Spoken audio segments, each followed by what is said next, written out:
he's registered.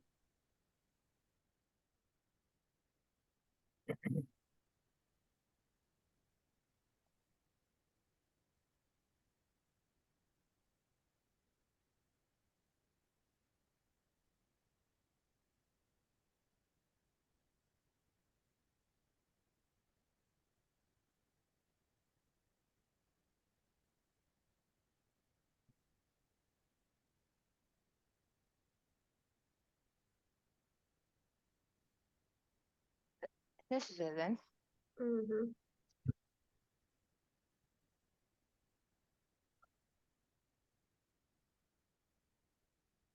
Good evening, everyone. We're going to wait just a minute or so to get everybody into the room, and then we'll go ahead and get started. Thank you very much for joining us. On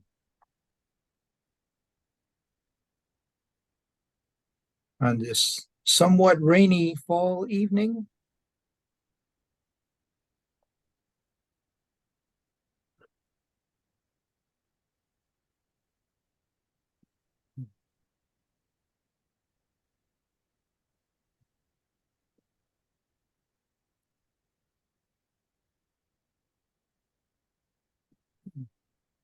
So we'll go ahead and get started, I think, and perhaps some other folks will join us as we move along. First of all, again, welcome. Very nice to have you with us this evening for an opportunity to talk a little bit about our MPA program, and particularly about the local government specialization in our program, and even more importantly, the views of our alumni in the field doing great work out there, and who can talk a little bit about their experiences and the way that the program has been a factor in their professional development. So to start out with, just a word or two very quickly that may or may not be well known to you at this point. Let me just go ahead and we want to hear from the voices of the professionals in the field this evening, and we're going to do that. But a word or two, first of all, there is in our public administration department, in addition to our MPA program, and then within that we have a number of specializations. We, of course, are part of the Hatfield School of Government in the College of Urban and Public Affairs at Portland State. And we do have a website here where you can access information about the different parts of the Hatfield School and the different programs that we have. And these are some of our most recent ratings in our with regard to the U.S. News polls along the way. One of the things that a lot of people are a little bit surprised at, if we ask you how many units of government are there in the United States, a lot of people would say, well, let's see, there's a federal government, there are state governments. But if you look, there's over 90,000 units of government, 90,056 to be specific. And of that, only one is the federal government, and only 50 are the states. And that tells you what the other 90,000 are.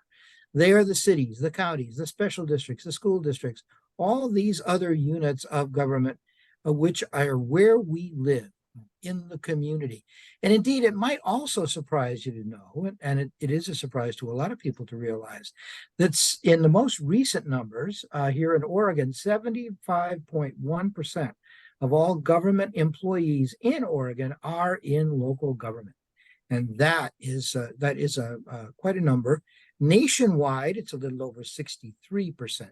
So, local government, despite the fact that you don't see as much about it in the media all the time, is so important. It's where we live. It's who we interact with on an ongoing basis all the time. And that's important to keep in mind.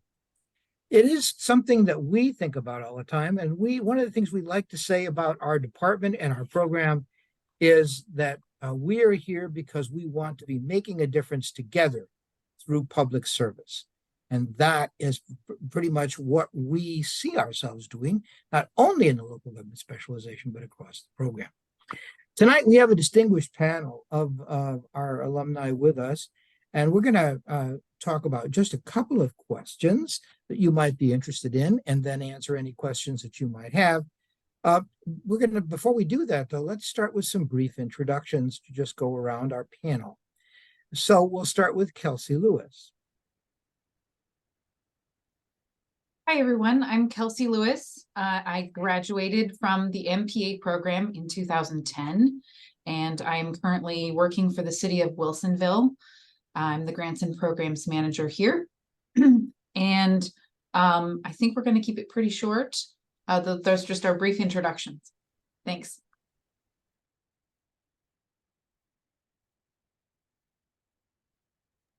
Alex Rains.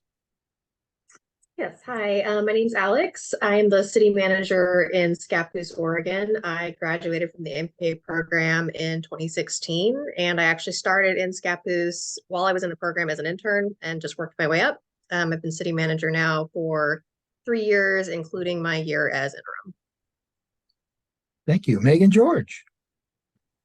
Hi, everybody. I am the deputy city manager in Tualatin, and I graduated from the program in 2017. Megan Mesmer. Hello, I am Megan Mesmer. I am the Assistant City Manager and Public Information Officer for the City of Florence. And I've graduated in 2012 and have been in Florence since the beginning of 2013. Thank you. Deborah Scroggin. Hi, everyone. Good evening. My name is Deborah Scroggin. I manage our elections team here at the City of Portland within the City Auditor's Office. And I graduated from the MPA program with a local government specialization in 2012. Thank you. Jordan Wheeler. Hey, good evening. I'm Jordan Wheeler. I'm the city manager in Sisters, Oregon. Before that, I was city manager in Sandy and started my career in Lake Oswego, Oregon, and worked there for about 10 years. Graduated in 2007. Great. Thanks so much. What a distinguished group of folks. Done great things. We just want to talk about 2 or 3 questions that we think are important to anyone who's looking at graduate programs in public administration and thinking about a career perhaps in local government leadership. The first question is, we know that right now a lot of people are thinking seriously about where they put their time and energy and asking themselves hard questions about what's worth it to them about a particular program, but also about specifically a degree program in this professional field, especially in terms of work and career goals. So let me ask our panelists, what made the MPA degree and the MPA program worth it for you in terms of your professional growth and opportunities? And we'll go ahead and start with Kelsey. All right. Thank you for the question. For me in my program, there are 2 things. It's the foundation and the network.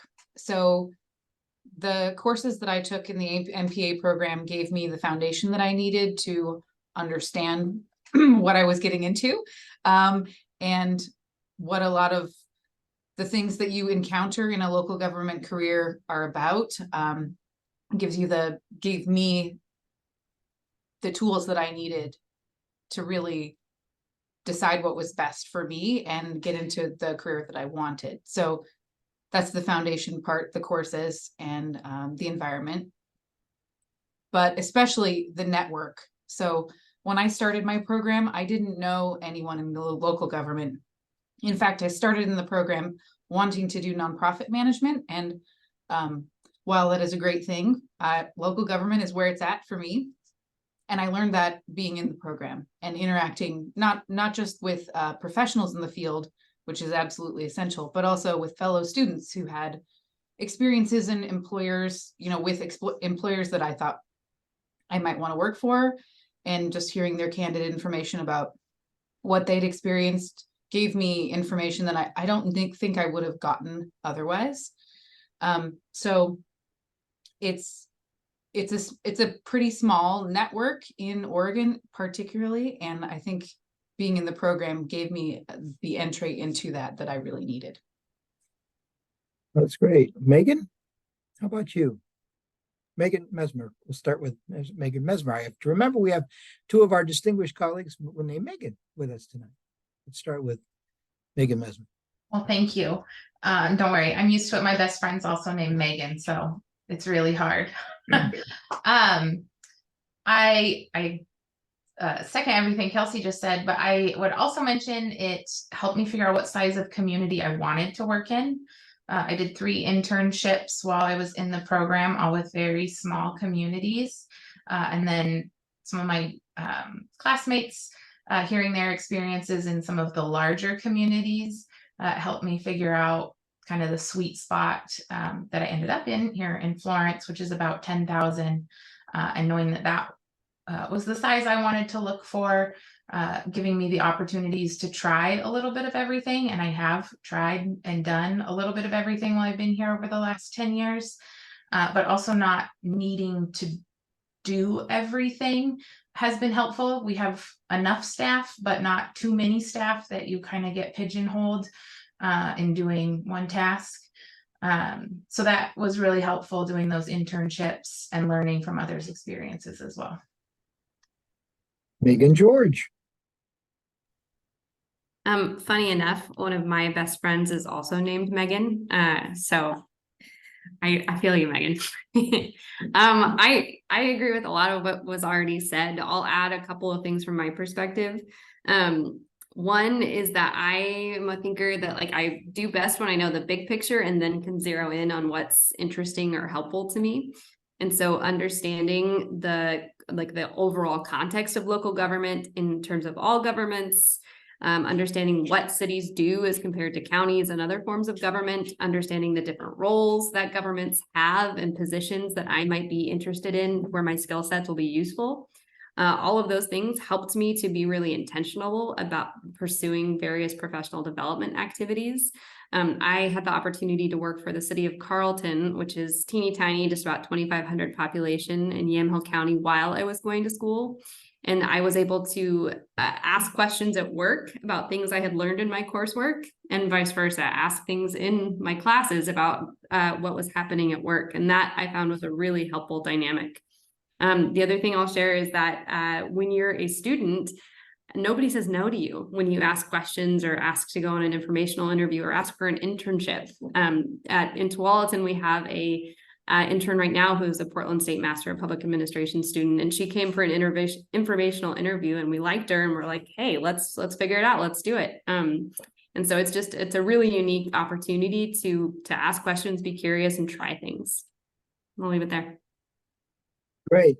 Alex, thinking about moving through internships and so on, as you were mentioning a while ago, that's how you got started in Scappoose. What about from your perspective? How has it been useful to you?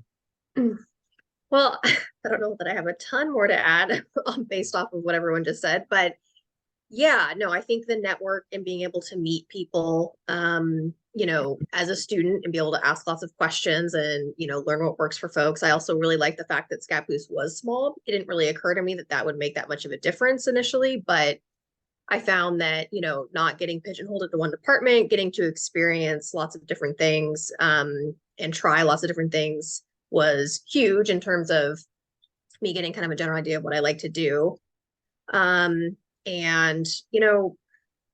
I think the big thing too is, initially coming into this, kind of as Kelsey mentioned, I didn't have a lot of, experience in this field. I didn't know a lot of people that worked in this field. And so I think there's also just some level of, credibility that naturally comes with going and getting a master's in public administration. I mean, you are showing that you're serious about it, that you're willing to, to work hard, that, that you're really willing to go for it. So I think also it helped when, maybe in the beginning we didn't have a ton of experience to really demonstrate that. And then, people would see that and I think be willing to really take a shot at giving you a chance and a leg up so that you could actually start gaining some experience in the field.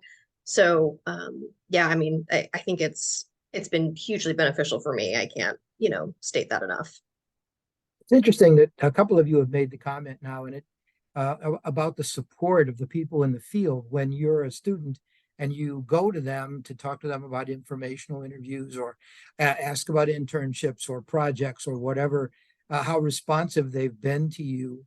We have to mention that one of the great things here in our program that we enjoy is the support of the Oregon City County Management Association and the regular invitations from them, including financial support for our students to go to conferences and that sort of thing, along with the fact that, of course, that we have the student chapter of the International City County Management Association, which is another avenue for folks to get lots of good professional information, but also contacts and meet people in the field.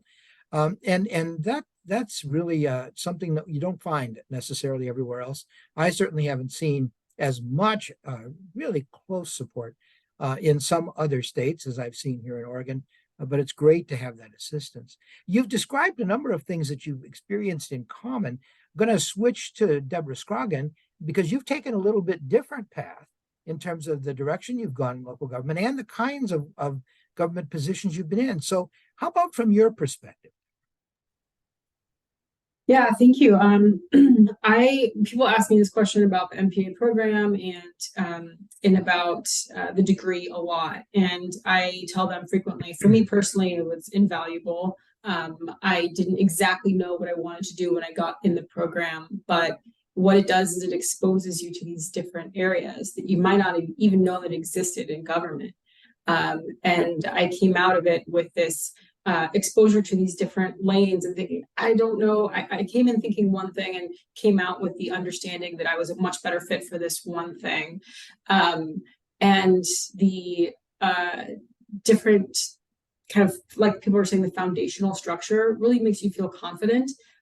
It also gives you this invaluable degree at the end where you can go to a potential employer without previous experience and have some investment into what you're doing, and the credibility is huge.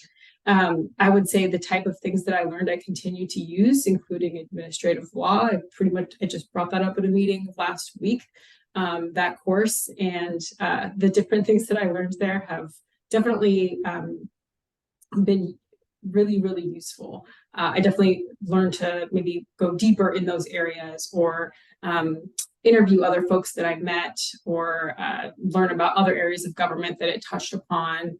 But I found the entire program extremely useful. And I think my career trajectory may not have been super useful, super linear for some folks that might know about it, but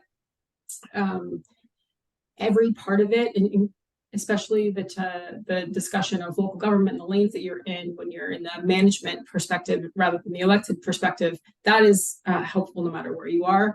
And that's something that I use every day. So the foundational, the structural, the people that I met, the people in City Hall that, were either my bosses or colleagues that also went through the program, that was incredibly useful. It's great that there is a network out there. There's no doubt about it. And as you were saying a little bit ago, Kelsey, I believe it was, said that it's a fairly tight network of professionals out there. One of the things that's interesting is the degree of support, mutual support that you see among local government professionals when folks are going through difficult times or they're making changes in their career or whatever. It's interesting to see the number of people who come forward to be supportive. And of course, the International City County Management Association even has a structure of what are called senior advisors.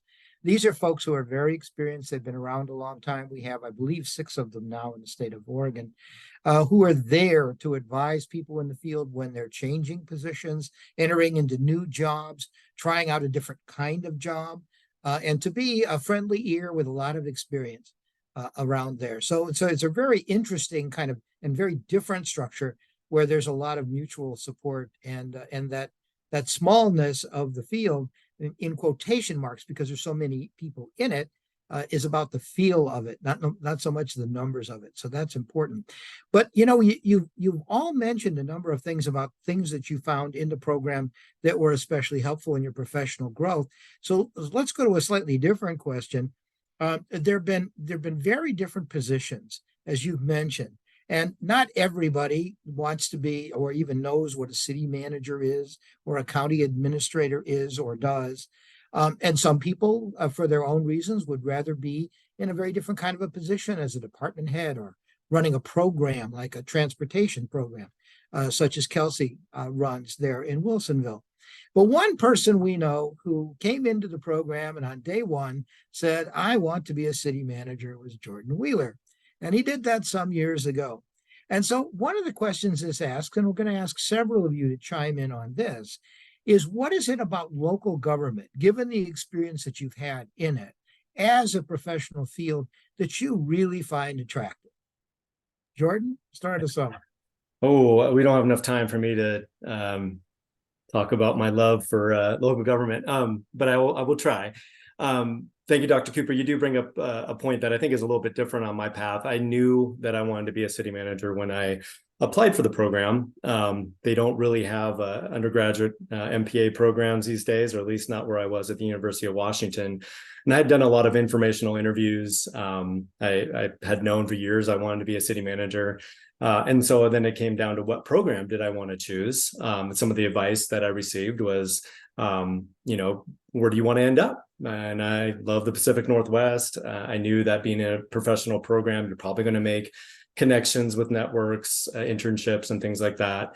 And I also saw at that time even that PSU had a really strong program, and I didn't even know that they were starting to develop a local government specialization, which I had the opportunity to kind of work through the program and kind of design a program that kind of fit what I was looking for to get on the city manager path. And so I was going to say to that question about the benefit of the program, just on a very practical standpoint, pretty much to be a city manager, you have to have an MPA. Some councils will say MBAs are okay and things like that, but it sort of is your meal ticket to having your resume looked at and taken seriously to be considered for that position. And then you ask why, right? What kind of skills are you picking up? What kind of knowledge? And all the other panels kind of mentioned the things that you pick up, the foundational knowledge. But on the practical side, a lot of practice on research, analytic skills, critical thinking, working with other, members in your cohort to come up with projects and learning to work well together.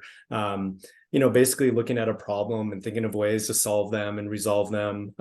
Just 2 years of practice doing that sets you up pretty well. And the 509 program here, which is called the Organizational Experience, is probably one of the best ending notes that you can go out on.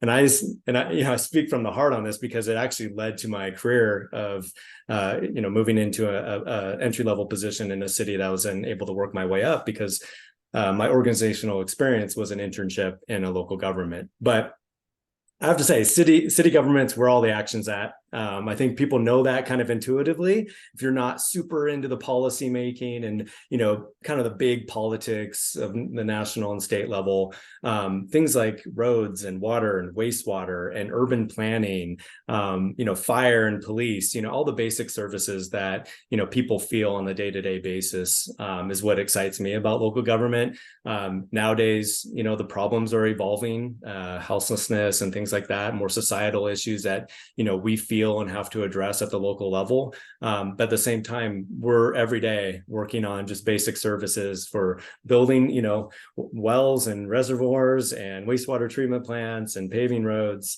And those are things that you can do and get done and do the ribbon cuttings and build parks. And it kind of all starts here, getting that degree to get your foot in the door to be in a leadership position in those communities. Sounds like you're not pigeonholed in any particular area. Nothing's a dull moment, huh? No. That it is something common that we hear from a lot of our students, that point about all these different things that you do. Who else would like to add to that? What are the other things that you like about being in the local government profession? Anybody? I will start. So I love being a generalist, which means that if you get bored with one particular thing, don't worry, there's another thing coming. It's very exciting. There's always another interesting thing to learn about. So for example, right now I manage our grant program for transit. We run a small transit agency in the city of Wilsonville, and I got to learn all sorts of new things about that. I've previously worked in lots of other departments in a city. So if you're the type of person who is immensely curious and maybe you get bored sometimes, local government is wonderful for that because you can go into so many different areas, particularly in a small city. So I've worked in administration, public works, community development, parks, library, I've worked in all of those areas and I love learning more about them. So if you are a curious person and you like learning about new things, local government is full of that. There's so many new things to learn. Yeah. How many other fields are there that where you're not pushed to just be in a pigeonhole as a specialist all the time, where you can, it sort of sounds like the last bastion of the generalist in some ways, right? It's an interesting thing. Now, you've been talking about different kinds of organizations. Let me come back to Deborah again. Deborah, you've spent quite a bit of your time in a larger organization, a fairly complicated one in the city of Portland. What are some of the things you like about local government, given that very different perspective that you have? Oh, man. Well, I would, in the sense of like any local government, you still see the impacts of your work on a much quicker basis than you do at the state or federal level. And that's always super rewarding because what you're doing, you see in notices to the public and policies that people react to and feedback and public comment, and in the different ways that folks interact with their local government when they're out enjoying their lives. You see that, and that is incredibly rewarding. And I've been at the state level, and you're a little bit more removed, but you also have to consider a wide variety of communities. So it's a different animal, and the city also, flies with her own wings. So it's not the same as some of these other folks that are on the call that have a more straightforward city management lane, which sometimes I'm very jealous of. But I think it's the same thing.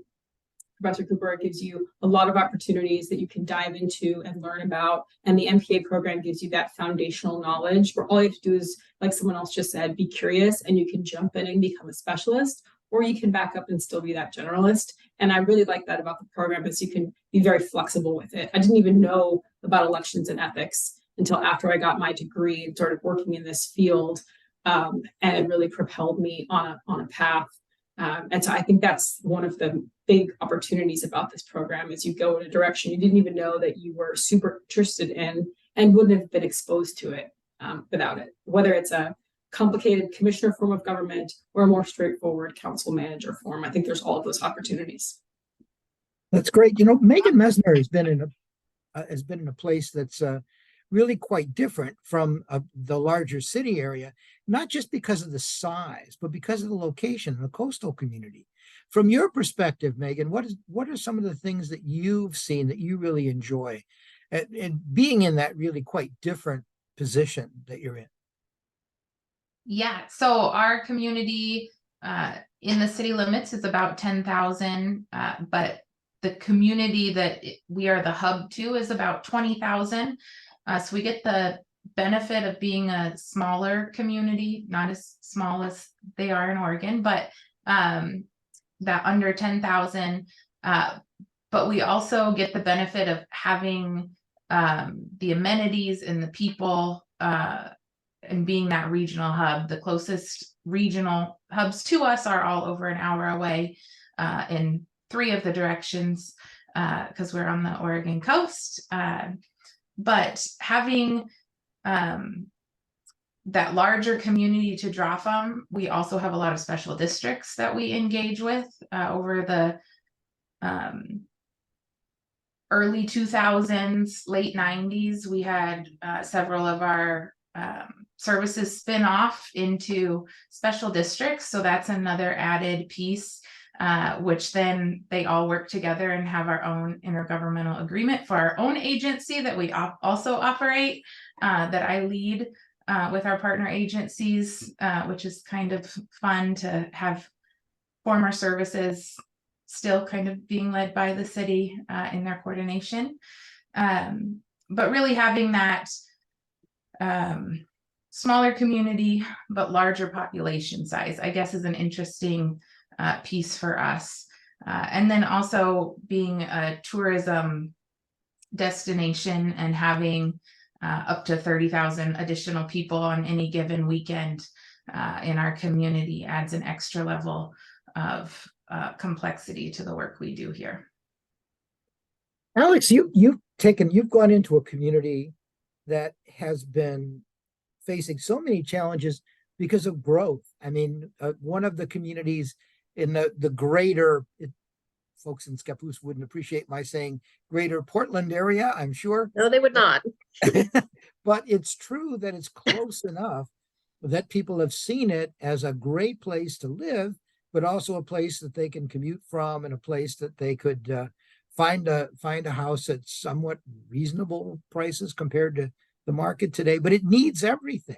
So what's it been like to step into a leadership role in a community that needs so much in so many areas just to respond to its changing character while respecting the fact that it has a very different view of itself? Gosh, well, it's been pretty challenging. You have a pretty big divide in the community about folks that really want to see it grow and ones, some that are very resistant to it. We've been doing a lot of work to make sure that we're managing growth responsibly because, I mean, let's face it, things are going to grow whether you want them to or not. So we've actually spent a ton of time updating master plans. There's a core group of us, myself and several of the department heads that have been there all just under 10 years. And when we came in, basically every master plan was out of date and very few projects on the master plans have been completed. So it's been a huge lift getting all of those updated. We've been able to start getting grants to build new parks. We actually have almost 400 acres of industrial land that's greenfield with infrastructure that's ready to go. So we're anticipating there could be some really pretty monumental growth there. We have the Oregon Manufacturing Innovation Center, which is new. We have a small airport. And actually right now we're doing a pretty ambitious project. We're actually doing a 50-year plan. So I know typically speaking, most plans are 20 years out. This is actually 50. It's very land use heavy. We've done a housing needs analysis, an economic opportunities analysis. We're looking at possibly establishing urban reserves, looking at a UGB expansion. So it's pretty substantial. It's going to take several years to complete. So we're in the middle of that right now. So as I said, we're doing the best we can to be really responsible and thoughtful about what the growth looks like and how we're working through it. But we are seeing housing prices go up quite a bit. So it's affordable, but I kind of put that in quotes because it's becoming less so as very quickly. We're almost out of buildable land, so that's another issue right there. And there's still, there's just a lot of push-pull. It's I would kind of categorize it as kind of a purple community. You have younger folks moving in who maybe tend to be a little bit more on the left side of the political spectrum, and then folks that have been there a long time that tend to be more on the right side, and then Columbia County in general is more conservative. So it can be sometimes in some respects really challenging just from that perspective. And yeah, we are really close to Portland. And so is this constant concern about kind of Portland creep and Portland issues coming our way. It's a very unique place to work. But you've been quite successful because I wonder how many people in the community realize that in this community, which is in many ways quite traditional, they have an extremely young but very, very excellent staff that's really helping to guide them through keeping their community what they want it to be while adapting all of this new change that needs to be done to meet those forces. So it has been interesting because I feel like on the one hand, yes, I think some of them recognize that we have a really great and talented staff, and other times I think there's sort of a skepticism about maybe our age and the fact that some of us live in Portland. So I've heard those comments before, but it still seems like it's going really well. And actually one of the most recent hires, NJ Johnson, he's in the program currently. He actually grew up in Scappoose. So we do have some local folks and some people that have lived in the community a really long time and have worked there almost 30 years. So we kind of have a very broad spectrum of, brand new people coming up with the profession and people that have been there almost their whole career and plan to retire there. It's interesting because some of these communities that are very dynamic, Megan George is in an interesting community. Tualatin is positioned, and Wilsonville for that matter too, in the I-5 corridor and at a place where it's kind of an intersection of Washington County and Clackamas County, and a lot going on with a number of new people on staff. And so what's your perspective from what you see in Tualatin and working with Sherlyn Lombos and the other members of that staff, Megan. Sure. Well, I'll share my boss, Sherlyn Lombos, the city manager of Tualatin. She has been the city manager for 16 years, which is a tremendous resource to our community. Just her historical knowledge and institutional knowledge about the community is really helpful and certainly lends credibility to the work of staff that are perhaps newer to the community or do not live in the community. Tualatin's a metropolitan suburb. We spend a lot of time coordinating on a regional level with Wilsonville, though there's some healthy competition between the two cities, and Tigard and pretty much everybody else in Washington County and in Clackamas County as well. We straddle the border. Our borders straddle both counties. Land use is a tense point for our community. It's specifically between Tualatin and Wilsonville has been very controversial in the last year or so.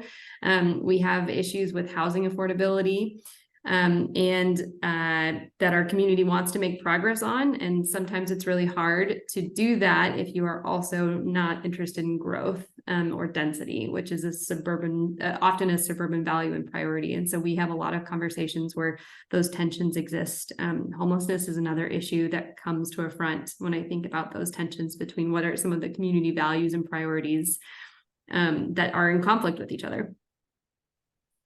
It is a dynamic environment. You're seeing all the issues that everyone is talking about in real time every day and trying to figure out, okay, fine, what do we do about it?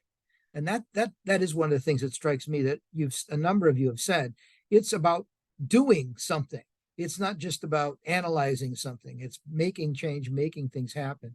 And Jordan, one of the things that's interesting, you mentioned going to Lake Oswego. You didn't name the city, but you went to Lake Oswego out of your program and stayed there for quite a while, and then went ahead and made the jump and went to Sandy, following a person who'd been the Sandy leader, city manager for a long time, and had built a staff and built programs like having their own transportation system and their own internet service provider and all of that sort of stuff.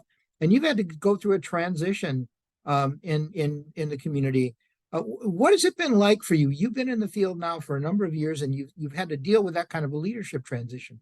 What do you like about it, or what's challenging about that? I think I just like stress. I mean, no, it's a challenging profession, and that's part of the fun in an odd way is, being a problem solver and taking on challenges. I just started here in Sisters in July, and I'm coming into a similar situation where, a lot of change at the leadership level and somewhat at the elected leadership level too. And so I was going to say a lot of what we do as public managers is managing change, and this theme about growth in Oregon, especially, and we have a unique land use system here that can be very complicated to explain to people how we have to plan for growth and expand urban growth boundaries, and the process that goes through can be difficult. And, again, we see ourselves as problem solvers, but also conveners to bring people together. Communication and public engagement is pretty much the first thing city councils want, or local governing bodies want from their leadership, is to make sure that people are heard and involved in the process. They may not all get along. They usually don't. And both, you're probably hearing a similar theme here because most of us work in communities in Oregon, or we all do, that growth and development and change management is a big issue. But my experience going from, Lake Oswego to Sandy to Sisters has been interesting because it's been getting smaller. I went from a bigger organization to a smaller organization, and now, a pretty tiny organization that is rapidly growing. We're, up to 3,600 people now, but just 10 years ago, we were like 1,000 people. So that's felt pretty acutely in these communities. And so, the size of the community matters, but the issues are relatively the same. Every community has to plan for growth, has to do the basic, services and infrastructure. And then how you approach those issues might be different. And one thing that I've learned in the different communities I work for is I mean, every community is different, even along the I-5 corridor. The demographics, the culture, the staff culture, the organizational culture, they're all different and they're all interesting in their own ways. And I would say, one of the things that this program does, if you take the classes like supervision and, the general management courses and stuff, is that you get to set that culture. You get to build your team. I've had the privilege of walking into to organizations that have had good staff, but I've also had the opportunity to build my own team and identify how I want to do that. What kind of staff do I want? What's, the culture I want to develop? And that's been pretty fun. So I can understand why some city managers kind of do move and some don't, but some city managers might really do like the idea of going to a new community and kind of shaping that and taking on a new challenge. Now that I've done this for the third time, it's been kind of fun doing that. It is an interesting and dynamic field, and that raises a question. You just kind of suggested a question that we hadn't thought of before, but it's an important one, I think, to think about. And I want to come back to Deborah on this one, and to and ask the question, since you were talking about the program and the ways in which it has applied to what you've done, but from a little different perspective here, Deborah. What is it now as a professional in public service that you wish you had known when you came into the field? Yeah, that's a difficult one. So many things. I don't know where to start. Well, pick one and we'll go around the room. Yeah. You're not going to know everything when you jump in. And I was very concerned that I didn't have enough knowledge or experience to take on a job that I was asked to, that I was hired for. I didn't know anyone and applied for my first analyst job out of grad school. And I was certain I needed 5 more budget classes to understand the complicated nature of budget, which was a third of my job. And I was very hesitant about doing that. The program gives you a foundation and knowledge and skills you learn by doing. And so I wish I would have known that, like, this is what you're supposed to do. You're supposed to jump in and learn it and learn where you can develop those skills. But there's this constant, like, is this right? I don't know. And I think I wish I would have just known, like, you need to jump in and just do it to understand where you belong best. And the PSU program is the best set to give you that background to go forth. So probably a confidence question for me. That's a very interesting perspective. Anybody else want to chime in on that? What was it that you wish you had known that you now think you know a little bit more about? I'll jump in. I've got 2 things on my list. One is how often my city council spends time talking about land use. I didn't necessarily take any land use classes out of the urban planning program, and I would do that again. I would take those classes now if they were readily available. But I spent a lot of time on land use issues. And then my second thing is just how important relationships are. I spend probably a third to a half of my job just managing relationships with my city council, with members of the community, with the people I supervise, with the people who are my peers in the organization. Relationship management is huge. Anybody else? I was thinking, Megan Mesmer, you've been in an interesting position. You've worked with the same city manager for a good while, but your position has changed. You've been the public information officer. You've been the grants manager. You've done a number of those different kinds of things. How about you? What is it you see now that you kind of wish you had known when you got into the profession? Even though you did come from a context where you had some experience in your family with being in the local government field.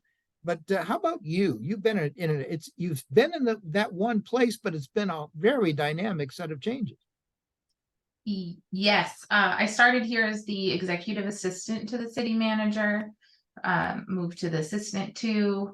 I've been the city's project manager and built 1 facility, remodeled 2 others, worked with ODOT on a streetscape through urban renewal. I've done human resources. I've served as acting city manager. I've done pretty much everything but public works here at one point or another. And and planning, because it still confuses me. So I agree with you, Megan. But I think all of that is helped by the communications work. And I wish I had taken more communications classes in undergrad and then grad school, because that is the center of what I do every day. And I've evolved in my ability to do that both internally and externally with our organization. Our management team has evolved over the last 10 years on how we provide that information to the community and then solicit the feedback. And some of that has been through trial and error with big meetings where there's a lot of people who are not happy, and we've learned from those. But having more of a foundation on communications in general, but then also different ways to disseminate that information.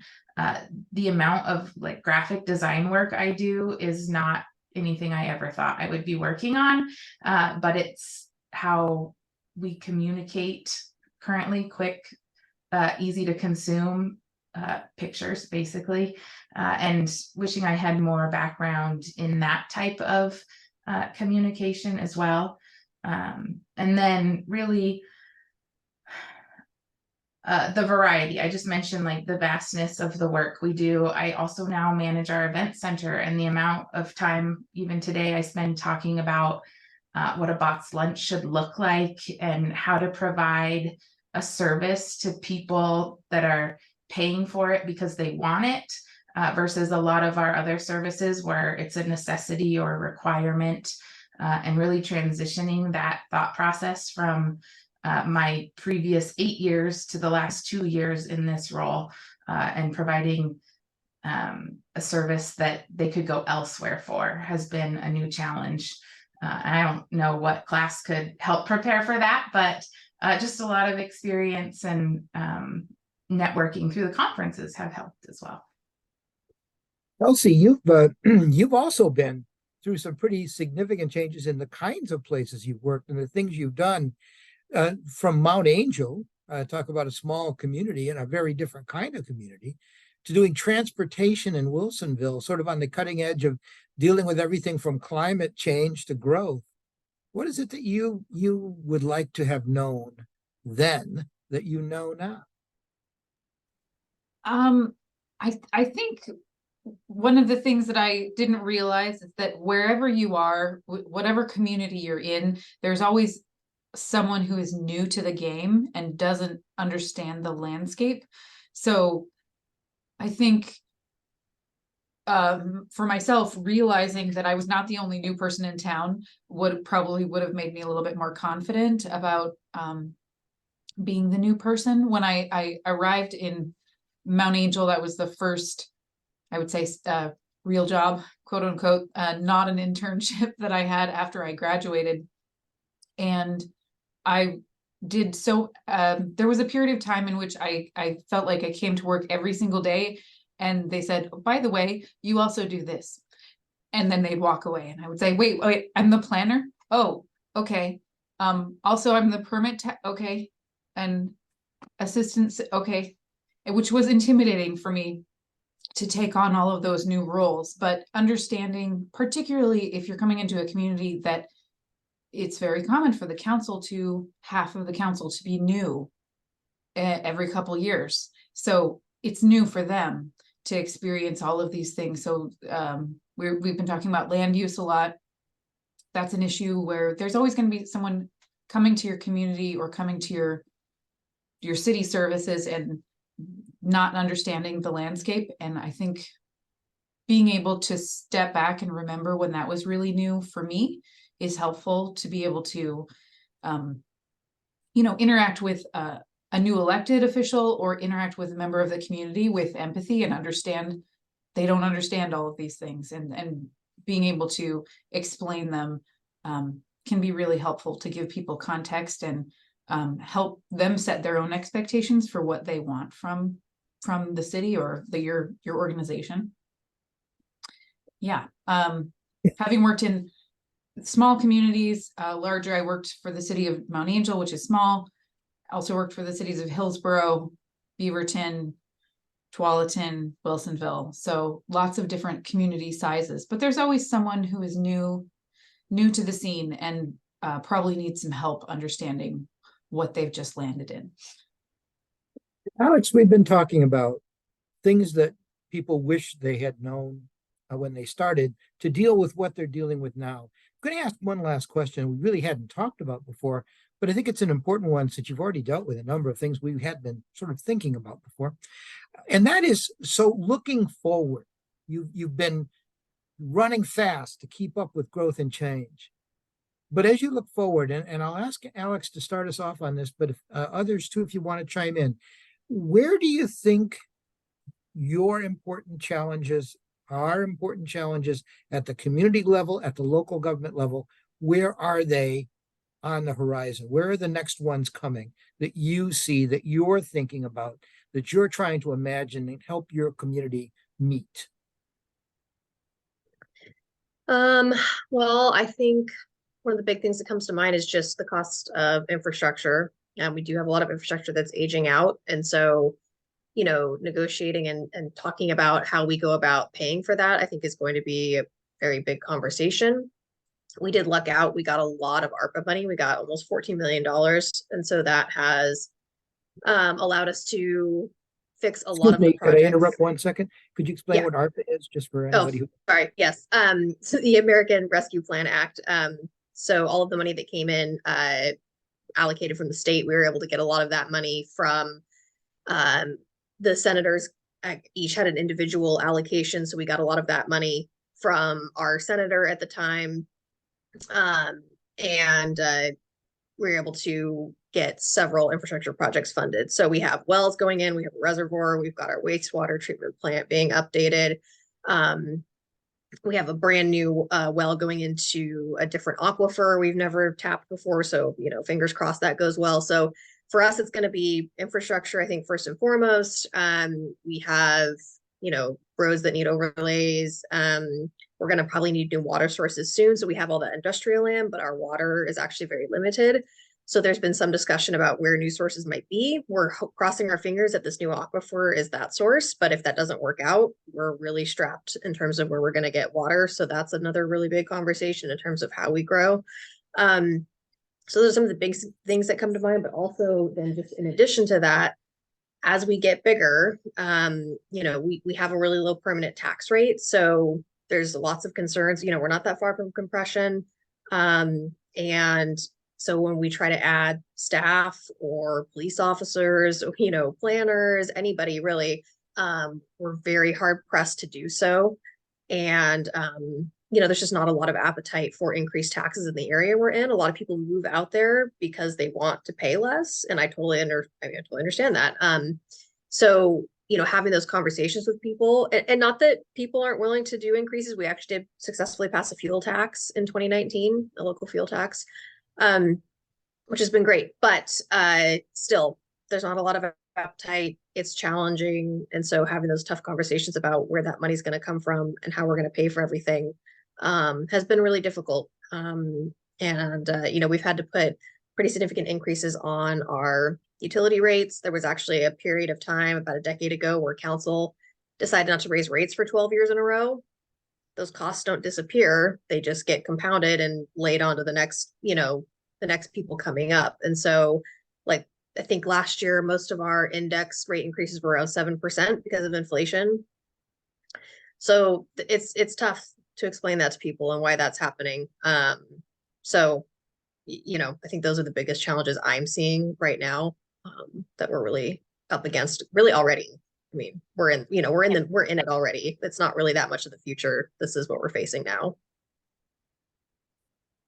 Anybody else want to add? Go ahead, Jordan. Yeah, sure. I mean, the big things that are affecting us, all those are the same in our community too. But you know, big moves, right? The things that are kind of play out over time that are impacting us. It's just harder to build community. Honestly, you know, if you've done undergrad in political science, you know, bowling alone, it's just harder. And the way people communicate over social media, all the noise now that you have to, even in small communities, it's hard to build community where people trust government, want to, maybe be, come to the table and be able to disagree and kind of move on and still be friends. It's just a lot harder to do that now, just the way kind of our society has moved.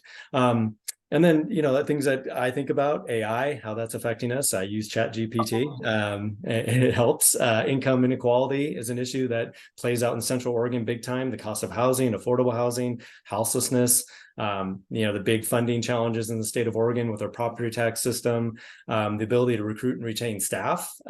It's every industry across the board, just the way the economy is right now, finding good talent to have people work in the field.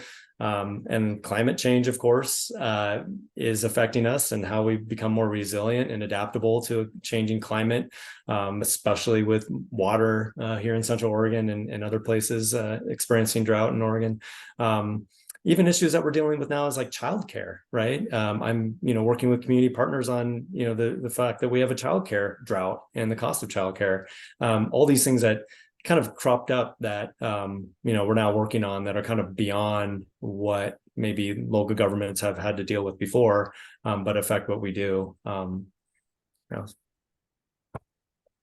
It's funny. I hear you folks talking about really challenging things, but I hear an energy and a dynamism and a commitment to addressing them that's really helpful to me. Gives me some confidence about where we're going and how we're going to deal with all these things. We have just a little bit of time left, and I wanted to ask if anybody has any questions or comments apart from our panel or for our panel. I know it's been a busy hour, but just checking. And you could put questions in the chat if you wish.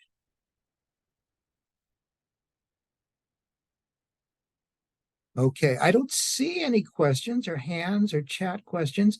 Let me before we close, just first of all say it's fascinating to see. It's quite clear that the one thing we hear from so many of you coming into the program in the field is you want to make a difference. And one thing I think is very clear from this hour together, you're making a difference every day in many ways, and you're doing it in lots of different ways. I was thinking when I heard recently that Deborah was coming back to head the elections operation in Portland. What a complicated and challenging time to do that. A new city charter, a new method of election, ranked choice voting, a new structure of council, and all the rest. That was it's really challenging. But again, I hear that same optimism. I do see a question here. Did any of the panelists begin the MPA program not knowing which specialization they would choose? If yes, how did you decide on the local government specialization? Somebody take that on? Yes, Kelsey, go for it. Yes, I started thinking maybe I wanted to do nonprofit management, and I realized midstream that I wanted to do local government. And the reasoning for that, honestly, was hearing stories about local governments and what they were dealing with. And there's some pretty crazy stories out there, but they're stories about real people and things that all of us are affected by in our communities. And I just thought that was fascinating and a much more present, much more part of everyone's community, something that we all are affected by in a way that may not be true for example, if you work for a nonprofit that does a very specific thing, you'd be really involved in that one thing. But I feel like local government gives you an opportunity to be involved in all kinds of things and affect change in all kinds of areas for all kinds of people. Great. Anybody else want to take that on? I will say it was interesting when I was listening to a couple of your comments. We have some students who come into the program, and Alex was talking about infrastructure, and a number of you have talked about water, and you've talked about all the infrastructure that makes for quality of life in our community. It's interesting when people come into the program, a lot of them will say, great, but I'm not interested in doing public works. And then when we have our students find out just how much all of those things affect life day to day, the quality of life, the cost in your community. Alex was talking about responding to growth by dealing with old infrastructure, that sort of thing. Fascinating. Another question, were there any particular classes, such as administrative law mentioned earlier, or elective courses that stood out to you during your MPA program that you would recommend? Anybody want to respond to that one? I can start that one, Professor Go for Cooper. And just to respond to the other question too, I also thought I would do nonprofit management coming in from AmeriCorps. And it turned out there's a lot of different intersections of public service and local government. Being exposed to it was really helpful, but local government was definitely more my personality. And I think it just takes learning about it and taking the coursework and understanding and then pivoting when that's not for you, or and I've been on the board since, and those classes have still been helpful in that sense in my private life. So I still really appreciated learning from them. But in terms of my kind of class that sticks out to me that I still think about sometimes is the contract management class, where I learned about the different forms that government uses to, mechanisms that government uses to contract out that we regularly use in my work, whether it's an MOU, an IGA, or some other form of contracting, an RFP, an RFI, these different ways that government uses to use the private and public sector to provide services. And it was incredibly impactful, learning the impacts and sometimes negative and sometimes positive that has on your community. So that led me more strongly onto the path that I'm currently on. And I just think it was hugely valuable to me personally. There's another question that came up. Whoops, I'm just missing one. Could we go down in the above 1 second here? There's a question about, can you talk a bit about the structure of the program, what to expect throughout the program, manageability with a full-time city job already? Anybody want to respond to that? Several of you have, almost everybody had jobs going through the program. What was that like, and how does it work? Is the program adaptable for you? Jordan, go ahead. Sure. Yes, I think it was manageable. Most of the classes are in the evenings or even on the weekends. How it's structured, there is homework and reading. And so you do have to juggle that. I was, at the time I didn't have a family and children and things like that. So it was a little bit easier to have my evenings free to be able to do that work. I do think, what was really valuable for me was to be working at the same time, and even coming in with a little bit of experience in the field. It just helped that much more to be able to apply the things that I was learning in practice and kind of understand it a little bit better in terms of the context. So I think there is value in actually, working and kind of carrying on through your professional life while you, do the program.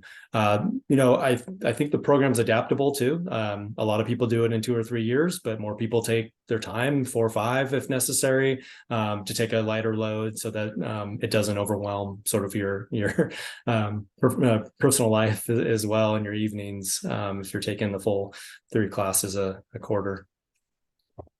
I would just add, from the faculty's point of view, we very much like having a mix of people who are in service and pre-service in the classroom. I think everybody benefits from that.